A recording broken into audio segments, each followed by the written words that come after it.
Bonjour à tous. Merci beaucoup, Claire, de m'avoir sollicité pour vous parler d'immunothérapie et de ses effets indésirables en rhumatologie. Effectivement, je suis au centre hospitalier Lyon-Sud. Je suis assistant dans le service de Cyril Confavreux. Et puis, vous allez voir au fil de cette présentation qu'on y est beaucoup plus de plus en plus confronté à cette problématique-là.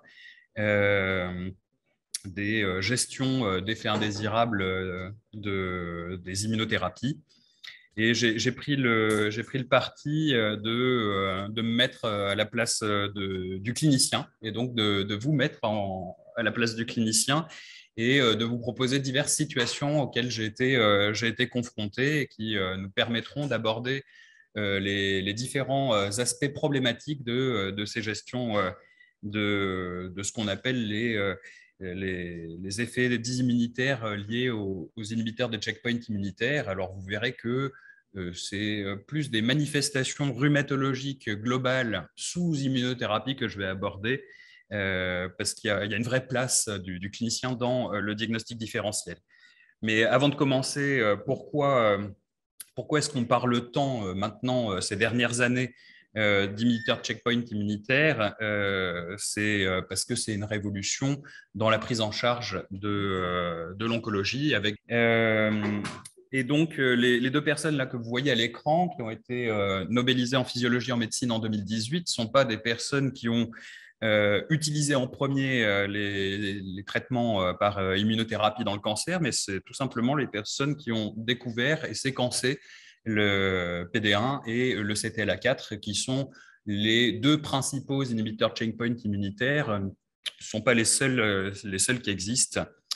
Et cette classe thérapeutique, comme je vous le disais, elle est en plein essor. Quand on regarde entre 2017 et 2018, et puis vous voyez que la courbe est exponentielle. Alors, je l'ai pas refaite, mais il y a plus de 100 publications par an sur PubMed. Actuellement, il y a plus de 1000 essais cliniques qui sont en cours pour l'immunothérapie, 100 000 patients inclus, et puis plus de 50 molécules qui sont en cours de développement. Comment est-ce que ces deux principaux freins des lymphocytes T fonctionnent, que ce soit le CTLA4 que je vais aborder en premier ou le PD1 ensuite? Il y a un véritable cycle immunité-cancer avec les cellules tumorales qui produisent des antigènes qui sont associés aux tumeurs. Ces antigènes associés aux tumeurs sont reconnus par des cellules dendritiques qui les processent. Et la première étape, elle se situe au niveau ganglionnaire où les cellules dendritiques, elles vont rencontrer des lymphocytes T et leur présenter ces antigènes tumoraux.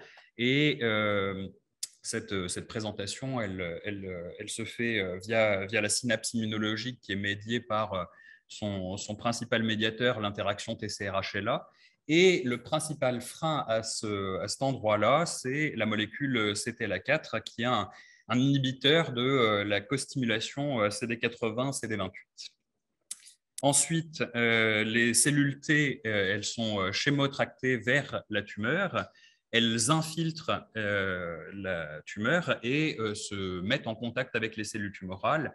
Et à ce moment-là, c'est plus le CTLA4 qui est le frein le plus puissant des lymphocytes T, mais l'expression de PDL1 à la surface des cellules cancéreuses qui va activer l'axe PD1-PDL1 pour les lymphocytes T et qui va permettre finalement leur énergie au sein de la tumeur. C'est un moyen que développe la tumeur finalement pour passer inaperçu de ces lymphocytes T qui ont fortement envie de la tuer. Donc, d'un point de vue thérapeutique, on avait vu dans la présentation précédente l'abatacept, qu'en rhumatologie, on connaît également assez bien, puisque c'est un des traitements de biothérapie qui ont l'autorisation de mise sur le marché en première ligne pour la polyarthrite rhumatoïde en association au méthotrexate, et qui sont en fait des molécules de CTLA4, tout simplement, qui vont permettre l'interruption de la communication cellule présentatrice d'antigènes et lymphocytes T. Les anti-CTLA4, contrairement à l'action de l'abatacept, font vraiment l'inverse, c'est-à-dire qu'ils lèvent le frein de l'interaction cellule présentatrice d'antigènes et lymphocyte T. Dans les deux anciens noms qui sont commercialisés, il y a l'ipilimumab et le tremelimumab. Là, c'est vraiment une action au sein du ganglion. Et au sein de la cellule tumorale, on a les anti-PD-1 ou les anti-PDL1 qui vont permettre le frein de la reconnaissance des lymphocytes T, enfin des cellules tumorales, pardon, par les lymphocytes T. Et là encore, il y a un nombre important de molécules, le listing est non exhaustif, qui sont soit commercialisées, comme l'atezolizumab, l'avelumab, le durvalumab, le nivolumab, le pembrolizumab ou le pédilizumab, soit en cours de commercialisation pour les autres. Les premières démonstrations d'efficacité de l'immunothérapie ont été faites dans le mélanome, avec des autorisations de mise sur le marché pour des traitements uniques, soit anti-PD1, soit anti-CTLA4, dans les situations de mélanome métastatique, avec très peu d'armes à l'époque, une chimiothérapie qui ne marchait pas très bien dans le mélanome et une démonstration d'efficacité très, très forte. Et les papiers plus récents dans le mélanome comparent la survie des patients quand on utilise des combinaisons d'anti-PD1 et d'anti-CTLA4. Et vous voyez une supériorité des combinaisons de ces traitements. Le mélanome, ça a été le précurseur des cancers concernés par ces mises sur le marché, mais assez rapidement, en 2015, sont venus les cancers pulmonaires et entre 2016 et 2017, d'autres cancers, notamment les cancers urothéliaux. Et actuellement, il y a une très large majorité de cancers qui sont concernés par des autorisations de mise sur le marché par des traitements par inhibiteur du checkpoint immunitaire. Donc, suite à cette brève introduction de la place de l'immunothérapie en oncologie, je vous propose deux petits cas de diagnostic différentiel de manifestations rhumatologiques qui ont été étiquetées comme des effets dysimmunitaires sous immunothérapie. Donc, j'ai rencontré, en arrivant quasiment à Lyon, au moment du premier Covid, de la première vague Covid, pardon, une patiente de 62 ans qui avait des varices opérées, un mélanome qui avait été opéré en juin 2018, pardon, qui était T3N1 et avec des métastases en transit. Elle avait été traitée par nivolumab, donc un anti-PD-1 en première ligne. Et en octobre 2019, rapporte des gonalgies, douleurs des épaules. Les dermatologues m'appellent à ce moment-là, ils me disent voilà, on a cette patiente-là, on pense qu'elle a un rhumatisme immunomédié, il faudrait que tu la vois en consultation. Donc, quelle est votre attitude? Moi, je reçois un appel. Je me dis, bon, très bien, elle a mal aux articulations, elle est traitée par immunothérapie, c'est un rhumatisme immunomédié certain. Je leur dis de commencer une corticothérapie forte dose, 1 mg kilo, ou 10 mg jour. Ou je dis simplement au téléphone, absence de rhumatisme immunomédié, pas d'arthrite. Vous me rappelez s'il y a des gonflements articulaires. Absence de rhumatisme immunomédié car le délai est non compatible. Je vous rappelle que c'était en juin 2018 qu'elle commençait et puis en octobre 2019. Le début de l'immunothérapie, octobre 2018, et puis juin 2018, pardon, et octobre 2019 pour le départ. Et puis, j'évalue la patiente en consultation. Bon, pas trop de doute. Je la vois en consultation.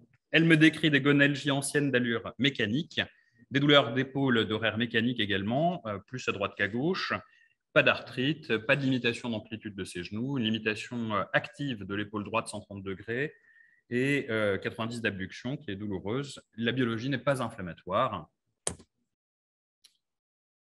j'ai ces radiographies qui me montrent une gonarthrose fémorotibiale interne droite, une petite rupture du cintre cervico-obturateur de manière bilatérale, qui sont des signes indirects de tendinopathie d'épaule, et puis une petite calcification ici qu'on voit du supraépineux à gauche. Donc finalement, vous concluez rhumatisme immunomédié, gonarthrose, tendinite d'épaule droite, arthralgie mécanique immunomédiée ou manifestation sans lien avec l'immunothérapie. Voilà, B, C, E, pas de manifestation en lien avec l'immunothérapie, et puis leur dire c'est de la pathologie mécanique pure.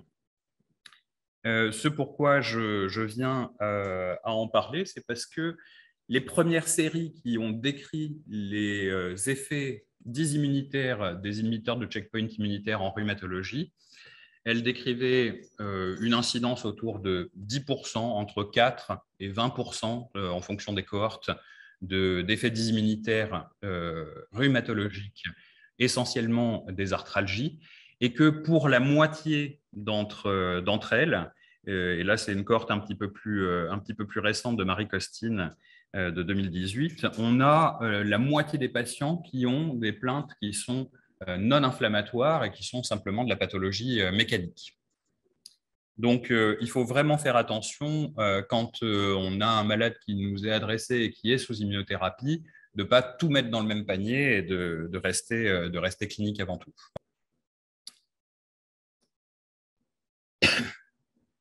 La deuxième situation pour laquelle j'avais été appelé par les pneumologues, c'était un patient qui présentait une monoarthrite du genou gauche qui évolue depuis une semaine, un patient de 63 ans, un adénocarcinome bronchique traité par nivolumab depuis 6 mois, qui, comme bien souvent, n'a pas arrêté l'alcool et le tabac, pas d'altération de l'état général, pas de fièvre, et puis j'ai un syndrome inflammatoire biologique avec CRP à 72, une radiographie de genou qui est normale.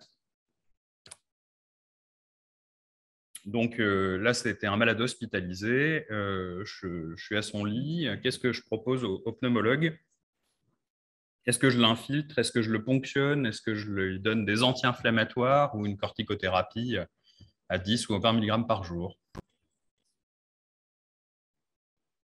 Donc, j'ai entendu quelques ponctions dans la salle. Effectivement, on est un peu monomaniaque en rhumatologie. Quand il y a du liquide articulaire, on essaie de voir ce qu'il y a dedans. Et parfois, on fait bien. C'était un patient qui avait une arthrite septique à Staph aureus méticilline sensible. Donc, encore une fois, pas une manifestation d'immunitaire en lien avec l'immunothérapie. Donc, si vous êtes appelé vraiment, essayez de voir les malades en consultation et puis d'arriver à faire un diagnostic différentiel efficace.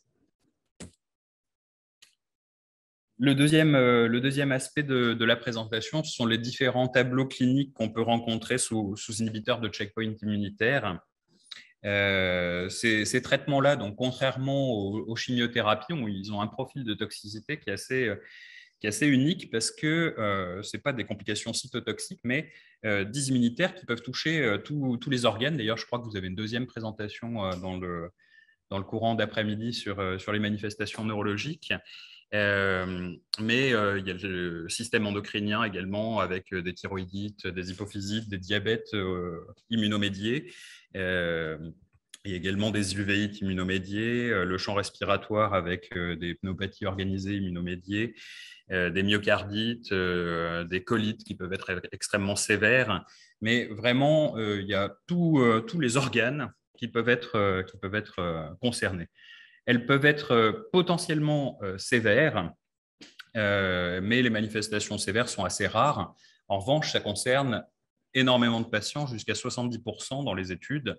Ça concerne environ 30 à 40% des patients qui sont sous monothérapie PD-1, 40-45% sous monothérapie anti-CTLA4, et quand ils sont combinés, ces deux traitements, jusqu'à 70% des patients.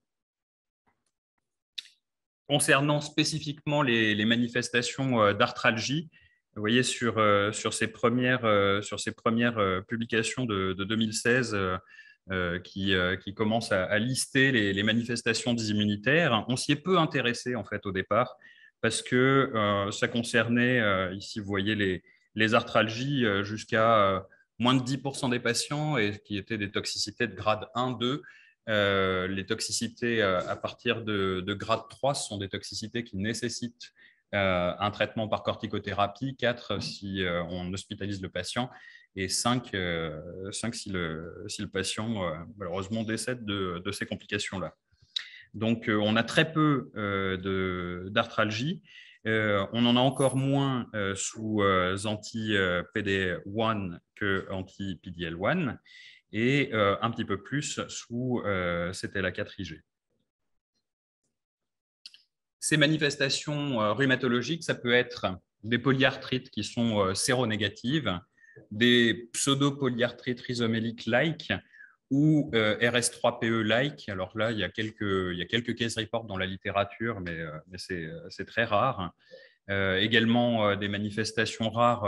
Le dernier tour de biblio que j'avais fait sur les rhumatismes psoriasiques induits non préexistants, il y avait une dizaine de cas décrits dans la littérature, mais la plupart du temps, ça peut se manifester par des mono- ou oligoarthrites et moins souvent des tableaux vraiment plus complets de maladies rhumatologiques auxquelles on est plus habitué, comme des polyarthrites rhumatoïdes, des spondyloarthrites axiales ou des rhumatismes psoriasiques. De manière beaucoup plus rare, on peut être confronté à des myosites, mais qui peuvent être très sévères avec des atteintes cardiaques, des sclérodermies, des maladies de Bougereau et des sarcoïdoses qui peuvent être de forme systémique. Je vous parlais de délai de survenue dans mon premier cas clinique qui avait un délai de survenue au bout d'un an quasiment après le début de l'immunothérapie. Le plus souvent, ces manifestations rhumatologiques, elles surviennent assez précocement après la mise en place du traitement, dans les 3 à 6 mois après le début du traitement. Mais c'est une description qui est classique et on peut voir à tout moment des manifestations immunitaires, y compris après l'arrêt du traitement, voire plus d'un an après l'arrêt du traitement. Il y a une particularité aux toxicités rhumatologiques, c'est qu'une fois qu'on a allumé le feu, il évolue pour son propre compte.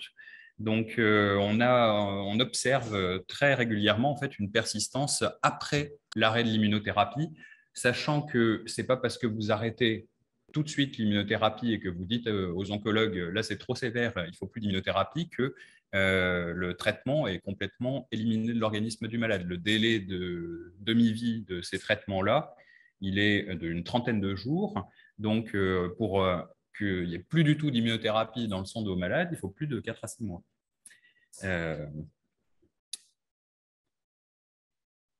Donc, dans les cas un petit peu plus classiques auxquels j'ai été confronté, patiente de 70 ans, splénectomisée, PTH droite, une hypertension artérielle, traitée par lévothyrox, loxène, lébivolol. Encore une fois, les dermatologues qui me sollicitent, mélanome, opéré en septembre 2020, nivolumab en situation adjuvante depuis décembre 2020. Et donc, je la vois en juin 2021 avec des arthralgies qui évoluent depuis 2 mois, des épaules, réveil nocturne, un dérouillage matinal plus de 45 minutes, pas d'arthrite périphérique. À la biologie, un hémogramme normal, un syndrome inflammatoire avec 20 mg par litre de CRP, 40 de VS. Les CPK sont normaux et son bilan humain est normal pour les anticorps antinucléaires, les anti-CCP, les facteurs rhumatoïdes. Ces radiographies sont normales. Qu'est-ce que vous évoquiez comme diagnostic? Une tendinopathie d'épaule bilatérale, vous ne vous ferez plus piéger suite à mon premier cas.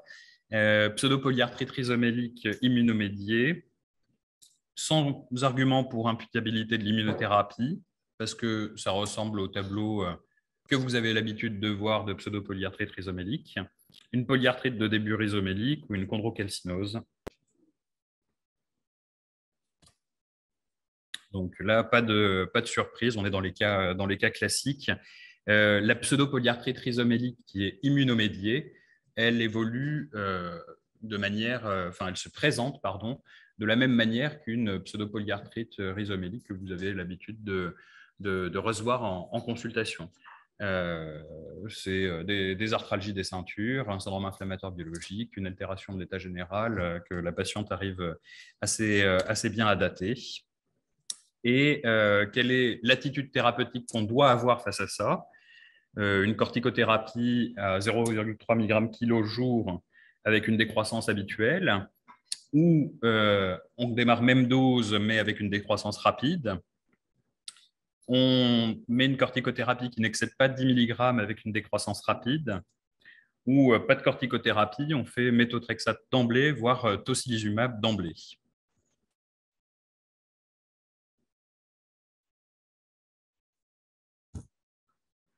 Donc là, sans doute, comme moi, vous avez envie de mettre une corticothérapie simple pour commencer. Et il faut traiter les pseudopolyarthrites rhizoméliques immunomédiées comme les pseudopolyarthrites rhizoméliques que vous voyez classiquement. La décroissance rapide amène aux rechutes. Et la proposition par corticothérapie n'excède pas 10 mg avec une décroissance rapide, parce que bien souvent, les oncologues ils sont assez réticents à l'utilisation de fortes doses de corticothérapie, mais ça suffit généralement pas à contrôler ces pseudopolyarthrites rhizoméliques.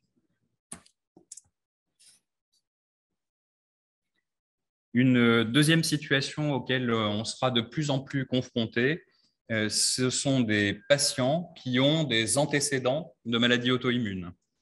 Et dans cette veine-là, j'ai rencontré une jeune femme de 29 ans avec un mélanome métastatique et qui était suivie antérieurement pour du psoriasis. Elle débutait une immunothérapie initialement par inhibiteur de kinase, et devant une progression, elle a été traitée d'abord par radiothérapie, a fait une poussée de psoriasis en février 2020 et ensuite a été traitée pour une progression cérébrale par anti-PD-1 en mai 2020. Elle est hospitalisée ensuite en rhumatologie pour comme une semaine, 15 jours après ces manifestations-là, pour des douleurs thoraciques, lombalgie inflammatoire, oligoarthrite de genoux et de cheville, dactylite du pied droit et un psoriasis extensif et pustuleux. Quelle est l'attitude thérapeutique que vous avez devant ce rhumatisme psoriasique flamboyant? Est-ce que vous débutez un traitement anti-TNF, du métaux, de la salazopyrine, une corticothérapie ou un anti-inflammatoire non stéroïdien?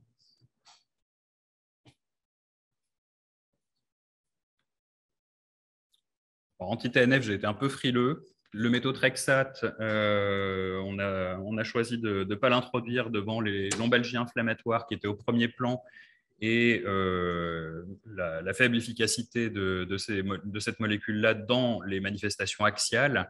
On a débuté de la salazopyrine et des anti-inflammatoires non stéroïdiens, avec une bonne évolution de son rhumatisme et de sa maladie cutanée. Donc, les données qui existent en cas de maladie auto-immune préexistante, elles ne sont pas très nombreuses. Mais quand on regarde les cohortes, on observe des rechutes de la maladie entre 20 et 50%. Ça dépend de la maladie auto-immune préexistante. Les pseudopolyarthrites rhizoméliques, par exemple, elles vont avoir tendance à beaucoup plus rechuter. Les polyarthrites rhumatoïdes également, autour de 50%, qui vont présenter des rechutes. Les rhumatismes psoriasiques, pareil, 50% des patients. Les myosites, même si c'est tellement peu fréquent que c'est difficile de conclure sur des cohortes avec d'aussi faibles effectifs. Pour spondylarthrite ankylosante et lupus, on est plutôt autour du tiers. Et le Sjögren, on est entre les deux avec 40% de rechute. Pour les sclérodermies, 25% des malades, et sarcoïdose, 20%. Il y a moins de 10% des patients qui ont dû stopper leur traitement par immunothérapie du fait de ces rechutes. En revanche, ils sont une dizaine de pourcents également qui ont interrompu pour la survenue d'un autre effet secondaire lié à l'immunothérapie, et notamment des effets secondaires graves comme des colites.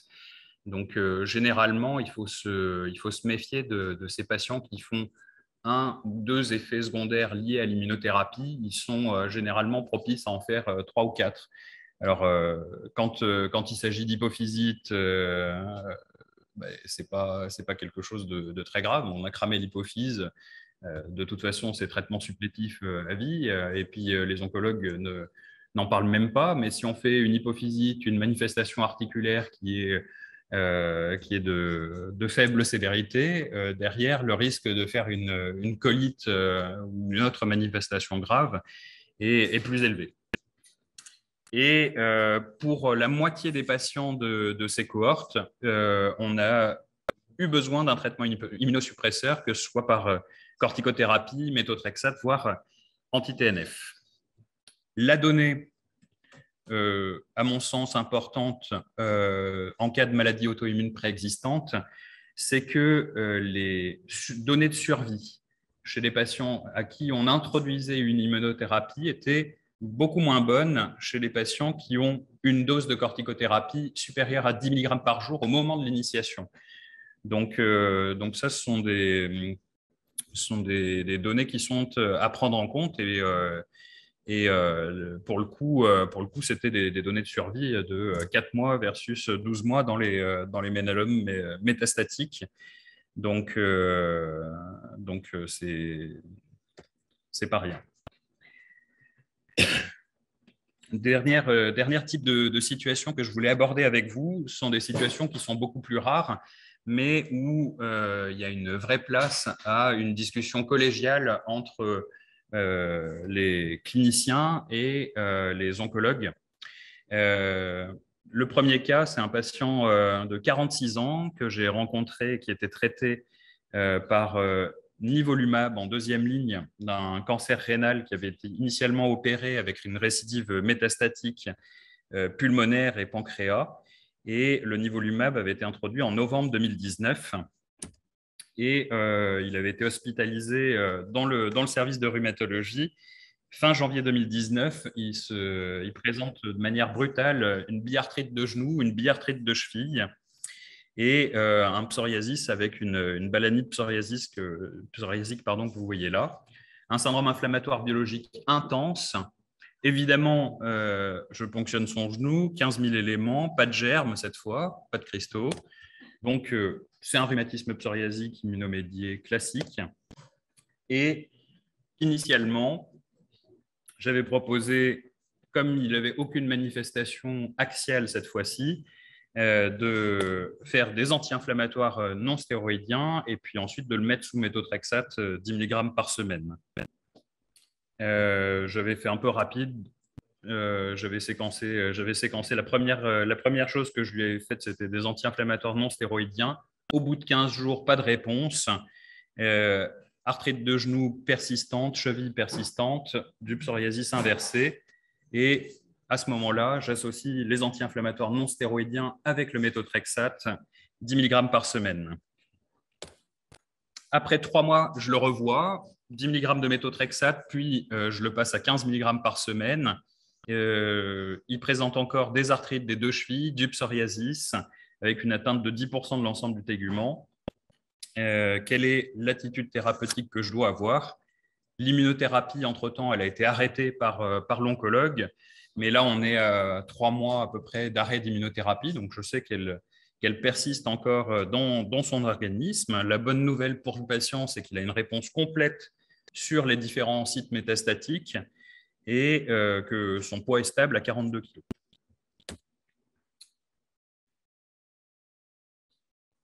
Donc, est-ce que je discute avec l'oncologue ou je fais tout seul dans mon coin? Est-ce que je poursuis le méthotrexate à la même dose en attendant l'élimination complète de l'organisme du malade de l'immunothérapie? Est-ce que je l'augmente à 20 mg par semaine, sachant que le malade pèse 42 kg? Ou est-ce que j'introduis une biothérapie anti-TNF ou anti-IL-17?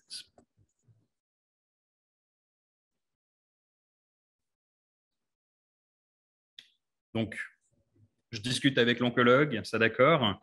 Est-ce que je poursuis le méthotrexate à la même dose? Ce n'est pas très satisfaisant comme réponse. Il a encore 4 arthrites, il a du psoriasis. Euh, il est en fauteuil roulant à ce moment-là. Le méthotrexate, 20 mg par semaine, je ne peux pas le monter autant puisque je suis limité à 0,3 mg kilo. Et finalement, j'avais le choix entre biothérapie de type anti-TNF ou anti-IL-17 et j'avais opté pour anti-TNF à l'époque. Après 5 perfusions d'infliximab post-thérapeutique d'inhibiteurs de checkpoint immunitaire, on a un maintien de réponse complète de son cancer rénal et une rémission également de son rhumatisme psoriasique. Donc, concernant les inhibiteurs la réponse à l'immunothérapie et la survenue d'un événement immunomédié rhumatologique notamment, on avait quelques données initialement qui étaient encourageantes et qui donnaient des courbes de survie intéressantes, où les malades qui faisaient des effets indésirables immunomédiés avaient tendance à avoir une meilleure réponse à l'immunothérapie. Et d'un point de vue physiopathologique, on se dit, bah oui, forcément, ça marche mieux, ça donne plus d'effets indésirables, puisque ça va réveiller d'une meilleure manière les lymphocytes T. Et c'était vrai dans cette série en PFS ainsi qu'en survie globale. Et quand on regarde la cohorte IMUCARE, qui est une cohorte des hospices civils de Lyon, notamment à Lyon-Sud, qui comprend 828 patients, et qu'on regarde les patients, que ce soit pour la survie globale ou la PFS, ben, Julien Perron montrait que quand on a une toxicité de grade 3, 4, donc une toxicité sévère, on n'a pas plus d'avantages de réponse pour la survie globale ou la survie sans progression, quel que soit d'ailleurs le type de cancer. Alors, les cancers les plus représentés dans cette cohorte-là, c'était les mélanomes et les cancers pulmonaires, mais qu'on soit dans un cas ou dans l'autre, ça ne changeait pas grand-chose. Qu'on soit traité par anti-PD-1 ou anti-CTLA4, ça ne changeait pas grand-chose non plus. Et donc, cette question de est-ce que c'est parce qu'on a une toxicité, quelle qu'elle soit, qu'on a une meilleure réponse à l'immunothérapie, elle n'est pas encore complètement tranchée, mais visiblement, les données plus récentes semblent dire non. Comment est-ce que nos sociétés savantes en rhumatologie ont avancé dans la prise en charge des manifestations rhumatologiques liées aux immunothérapies?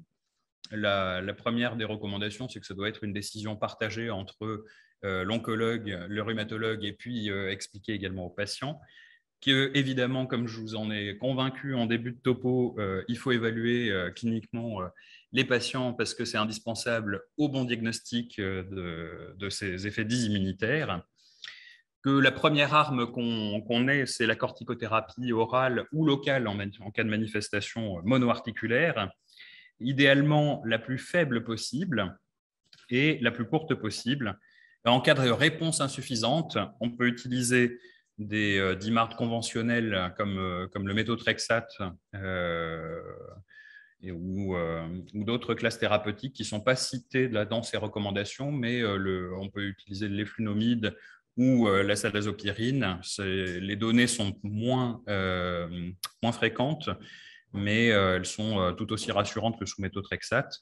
Et en cas de réponse insuffisante sous DIMARD synthétique, les deux seules molécules pour l'instant pour lesquelles on ait des données qui soient assez robustes, qui soient des données de cohorte, ce sont les anti-TNF ou les anti-IL6.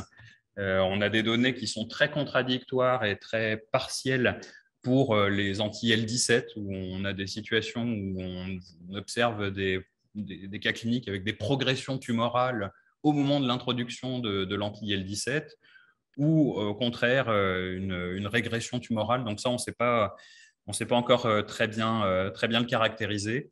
Il y a quelques données avec le rituximab et les JAK inhibiteurs. Le rituximab, il y a six ou 7 case reports ou série de cas qui ne montrent pas de signaux péjoratifs. Et pour les JAK inhibiteurs, la première description, elle avait été faite par un case report qui a été publié il y a 1 an. Et depuis, là, j'ai fait un tour récent de biblio, je n'ai rien revu. Le dernier cas avec lequel je voulais vous embêter, une patiente de 76 ans, emphysémateuse, un cancer rénal à cellules claires, avec une récidive métastatique précoce 1 an après sa chirurgie de néphrectomie, qui a été mise sous ipilimumab, nivolumab, donc anti-PD1 et anti-CTLA4. Et après 2 cures, elle a une réponse complète de ces métastases. Dans les cancers rénaux comme ça métastatiques qui sont traités par immunothérapie, il prévoit 4 cures initiales de doublé anti-PD1, anti-CTLA4. Mais le problème, c'est que avant de se présenter à sa 3e cure, elle a un ptosis gauche, une faiblesse musculaire, un signe du tabouret. Et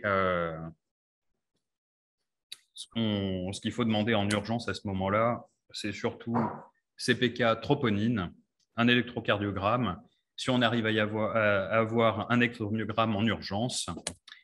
Et on a des CPK qui sont normales, une troponine qui est augmentée à 363 nanogrammes par litre, et l'électromyogramme trouve un aspect microvolté polyphasique du biceps droit qui suggère une atteinte myopathique. Le dot myosite est normal. Donc, dans les toxicités musculaires, finalement, à l'immunothérapie, il faut se méfier des dosages de CPK normaux, il faut se méfier des dosages immunologiques également normaux. Le diagnostic finalement retenu chez cette patiente, c'était une myocardite avec une myosite immuno-induite. Et l'IRM cardiaque était normal. La coronarographie trouvait une atteinte bitronculaire avec une lésion de l'IVA. Finalement, elle a une biopsie myocardique et c'est cet examen-là qui a permis d'authentifier une myocardite lymphocytaire CD8+, donc avec un infiltrat majeur de CD8 qui signe en fait une toxicité immunomédiée dans ce contexte-là. Donc, évidemment, à ce moment-là, c'était plus moi qui la prenais en charge, mais elle était en unité de soins continue. Elle a une corticothérapie à forte dose, 2 mg kg au jour, une angioplastie et une contre-indication définitive de l'immunothérapie. Donc, ces manifestations musculaires, je pense que Bastien Joubert va vous en parler également. On était un peu à la frontière entre les deux. Mais ce qu'on observe un petit peu plus sont des polymyosites, plus que des dermatomyosites, avec une atteinte généralement des muscles proximaux. Et il y a très peu d'atteintes pulmonaires. C'est en rhumatologie l'effet indésirable le plus grave auquel on peut être confronté. Dans la cohorte des patients immucaires dont je vous parlais tout à l'heure, qui comprend maintenant 1100 patients, il y a eu 10 patients, il y a eu 11 patients pardon, qui ont présenté cette complication-là, et 10 sont passés en réanimation, 3 sont décédés. Enfin, c'est vraiment sévère, et souvent c'était l'association ipilimumab et nivolumab qui était responsable. Donc, ce que je voulais que vous reteniez de ce topo, c'est que les effets indésirables immunomédiés rhumatologiques sont pas si rares que les premières descriptions de séries de cas qui ont été faites, que leur survenue elle est habituellement précoce, entre 3 et 6 mois après le début de l'immunothérapie, mais qu'ils peuvent survenir à tout moment, que quand ils sont présents, ils évoluent pour leur propre compte, que tout n'est pas un événement indésirable sous immunothérapie, et donc le clinicien a toute sa place, mais que quand les choses se compliquent au-delà de la simple corticothérapie qu'on va sevrer assez rapidement, il faut savoir gérer les choses efficacement et en partenariat avec les oncologues. Et enfin, que le recours aux biothérapies il est envisageable, mais il est à mieux codifier, à solidifier avec des données qui soient un petit peu plus fortes que des séries de cas d'une dizaine ou d'une quinzaine de cas maximum. Je vous remercie de votre attention. Je ne sais pas si vous avez des questions.